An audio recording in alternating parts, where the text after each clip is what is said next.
এরপর সামিহা নিগার আপনি আইডি থেকে লিখেছেন, কর্মস্থানে বোরকা পরা অবস্থায় নামাজের ওয়াক্ত হলে এবং হিজাব খুলে ওযুর পরিবেশ বা অবস্থা না থাকলে কি তায়াম্মুম করা যাবে?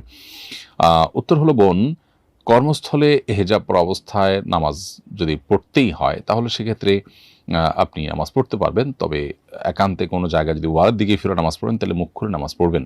নারী পুরুষ সবার জন্য নামাজের সময় মুখ খোলা উচিত। যদি এমন হয় যেটা মুখ খুলে পড়ার মতো কোনো জায়গায় নেই, চতুর্দিকে পুরুষ আর পুরুষ দেখবে কেউ না কেউ, তাহলে সেক্ষেত্রে মুখ ঢেকে নামাজ পড়তে পারবেন। আর ওযুর বিষয় হলো যে ওযুর পরিবেশ না থাকলে তায়াম্মুম করতে পারবেন, ব্যাপারটা এত সহজ না। অজুতে অপারগ হলে সম্পূর্ণ তখন তায়াম্মুম করতে পারবেন।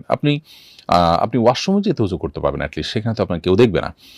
আর হেজাব খুলে ওযু করতে গেলে একটু কষ্ট হবে, কিন্তু সেই কষ্ট আপনাকে স্বীকার করতে হবে। প্রয়োজনে আপনার এই কর্মস্থল পরিবর্তন করতে হবে। কিন্তু তাই বলে তায়াম্মুম করে নামাজ পড়তে পারবেন না। তায়াম্মুম তখনই করা যাবে যখন ওযু করার কোনো পথ খোলা নেই। একটু কষ্ট হলেই যদি আপনি তায়াম্মুম করতে চান তাহলে সেটা কিন্তু সঠিক হবে না।